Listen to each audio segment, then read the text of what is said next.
베프님들과 함께 떠났던 올랜도 여행, 어느덧 마지막 테마파크 디즈니월드 매직킹덤에 도착했는데요. 입장객 기준 세계 1위 테마파크인 만큼 정말 사람 많았던 그곳에서도 참 알찬 하루를 보냈습니다. 테마 레스토랑에서 식사도 하고 디즈니월드 4개 파크 중 유일하게 퍼레이드를 하는 곳이니만큼 퍼레이드도 관람했죠. 웬만한 놀이기구들도 모두 한 번씩 타봤습니다. 제가 엄청 끌고 다녔거든요. 그러면 디즈니월드 매직킹덤 이야기를 시작합니다. 매직킹덤은 세계 1위 테마파크답게 비수기에도 사람이 참 많습니다. 들어가는 입구 쪽에는 어트랙션 포스터들이 걸려있는데 이건 잘 봐두세요. 이 포스터들의 비밀은 별도 영상으로 더 자세하게 설명해 드릴 겁니다.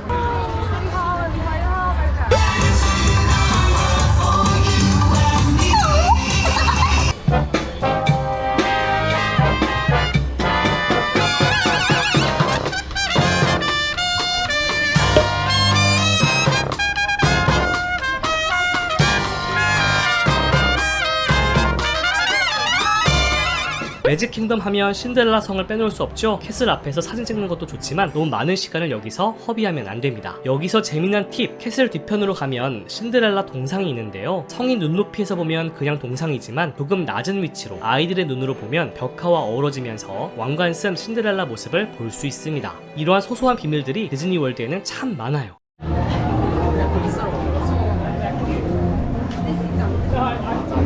오늘은 제가 매직킹덤에 와 있어요. 매직킹덤 오늘 또 도는 날인데, 매직킹덤은 워낙에 어트랙션도 굉장히 많고 또 넓기도 하고 또 공연도 엄청 많은 파크예요. 그래서 4개 디즈니월드에 있는 4개 테마파크 중에서 가장 난이도가 높은 파크라고 저는 개인적으로 생각을 하거든요.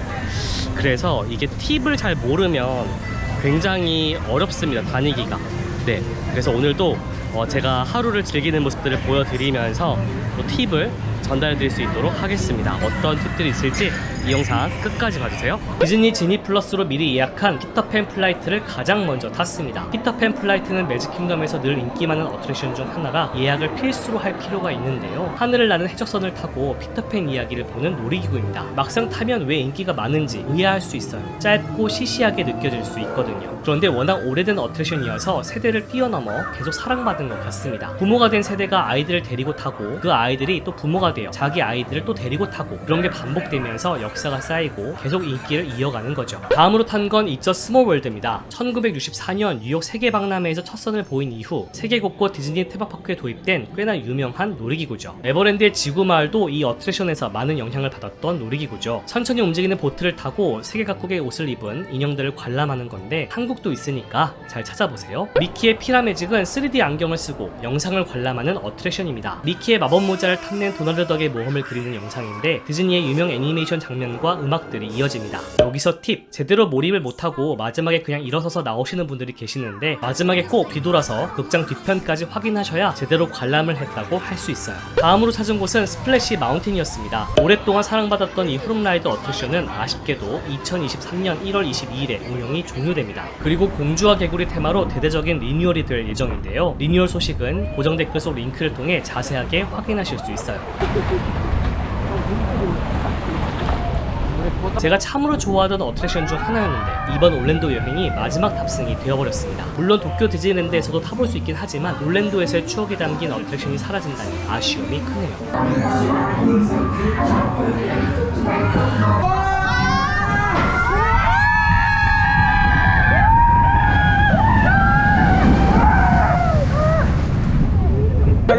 별로 안 젖어요.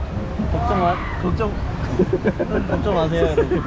이제 점심 식사를 위해 테마 레스토랑으로 이동했는데요. 스키퍼 캔틴이라는 레스토랑을 미리 예약해서 갔어요. 다시 한번 남기는 팁이지만 디즈니월드 레스토랑들 중 예약이 가능한 곳들은 미리 예약을 해야 시간 허비를 하지 않고 알찬 하루를 보낼 수 있습니다. 이국적인 느낌이 나는 이 레스토랑은 정글 크루즈 어트랙션을 테마로 하는 레스토랑입니다. 이 레스토랑은 정글 크루즈 놀이기구와 연관이 있고 그만큼 그 숨겨진 스토리를 알면 훨씬 더 재밌게 식사를 하실 수가 있습니다. 지금 보시는 모든 요소가 다 숨겨진 비밀들이에요. 디즈니의 비밀 조직 C에 대해서 알려드린 적도 있었죠. 이 레스토랑은 C 멤버들의 미팅 장소로 사용됐다는 이야기가 숨겨져 있어서 곳곳에서 C 표식들을 찾을 수 있습니다. 만일 아직 비밀 조직 C에 대해 모른다면 고정 댓글을 확인해보세요.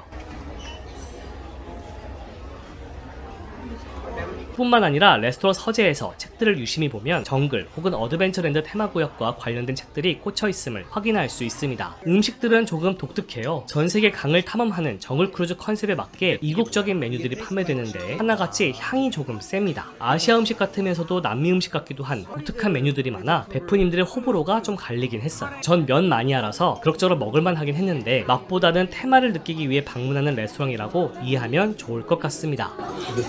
이게 생강 같은데? 생강이 있네?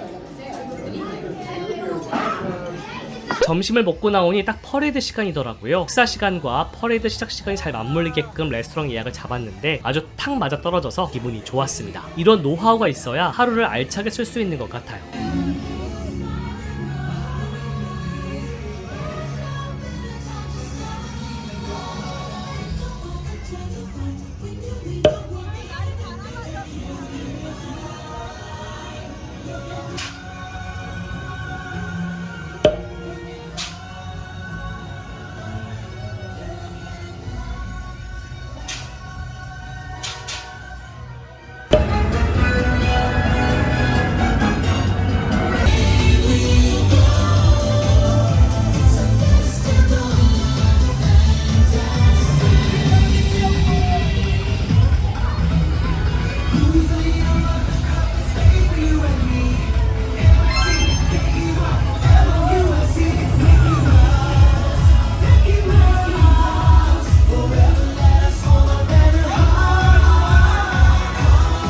다음으로는 세븐드워프 마인 트레인을 탔습니다. 백설공주에 나오는 일곱 난쟁이를 테마로 하는 롤러코스터죠. 엄청 스릴 넘치는 롤러코스터는 아닌데 차량 자체가 좌우로 흔들리게끔 설계되어 있어서 그 부분을 느끼며 타면 좋습니다.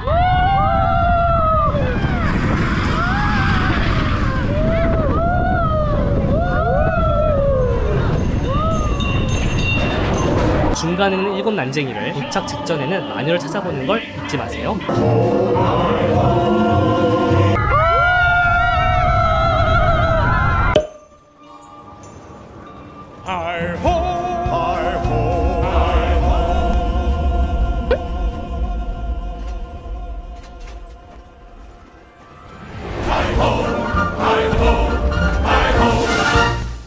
이 다음으로는 미래와 우주를 테마로 하는 투모로우랜드 테마구역으로 넘어갔습니다. 오직 디즈니월드에서만 탈 수 있는 교통수단도 타보고 오직 디즈니월드에서만 관람할 수 있는 360도 회전극장도 체험했죠. 그리고 그 유명한 미녀와 야수 테마 레스토랑도 갔습니다. 그리고 다음 영상에서는 아무도 없는 캐슬 앞에서 사진 찍는 노하우까지 담아봤습니다. 잊지 않도록 구독, 알람 설정 미리 해놓으세요. 오늘은 여기까지.